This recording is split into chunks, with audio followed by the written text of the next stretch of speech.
લ્યો આવી ગયો તમારો ભાઈ. શું તમે પણ અરે આવી ગયો ભાઈ. શું કે બેન કેમ છે? તારી બેન ને તો મજા જ હોય ને. જીજાજી ને પૂછવાનું હોય સાડા સાહેબ. અરે જીજાજી મારી બેન હોય પછી તમને કઈ વાંધો હોય? હા હા એ તો મને જ ખબર છે. શું તમે પણ આવો ભાઈ આવો. શું કે જીજાજી? બધું ઠીક પણ ખાલી હાથે આવ્યો તારી બેન માટે કઈ લઈ આવ્યો નહીં? છોડ ને ભાઈ તને તો ખબર જ છે તાર જીજાજીને મજાક કરવાની આદત છે. લે પાણી પી. કાચના ગ્લાસમાં ભાઈ માટે કાચનો ગ્લાસ નીકળ્યો, બાકી એમનું પેલા સ્ટીલના ગ્લાસમાં જ પાણી મળે નહીં સિવાની. શું તમે ભાઈ તારે શું જમવું કે ને? લે આ તો પૂછ્યું એમને.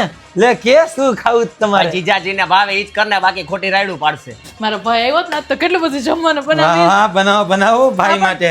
બધી વસ્તુ લેવા જવી પડશે. આપણે બધું ઓનલાઈન મગાવી લ્યો હો, હું કઈ અરે લેવા નથી વરસાદ જવાનું. જેવું છે ને તો ડિલિવરી બધી બંધ છે અત્યારે. અરે લે તો બ્લિંકિટ ઘરે તો બેઠું છે. હે? હા સાડા સાહેબ. હે? હા જીજાજી. અરે સાડા સાહેબ તમારી બેન તમારા માટે જમવાનું બનાવે ને અમુક વસ્તુ નથી ઘરમાં તો જરા લઈ આવી આપજો ને. ફ્રૂટ સલાડ બનાવો ને, એક કામ કરો બધા ફ્રૂટ લેતા આવજો, 2 લીટર દૂધ લેતા આવજો. શીરો બનાવવાનો જ ભાઈ માટે, ઘી નથી લે 1 કિલો ઘી લેતા આવજો ને. એને સાડા સાહેબ જાઓ બધું લેતા આવો. ઊંધિયું બનાવવાનું તો તું કા તો બધી સબ્જી લેતા આવજો હે ને. જાઓ જાઓ. બેન આટલું બધું? અરે ઉભો રે ભાઈ રૂપિયા લેતો જા. અરે ભાઈ બેન પાસેથી રૂપિયા લઈશ. રૂપિયા આપી દેજો તો જોઈએ નોંધ લેને સાડા સાહેબ. આવો જીજાજી લેતો આવું છું હા.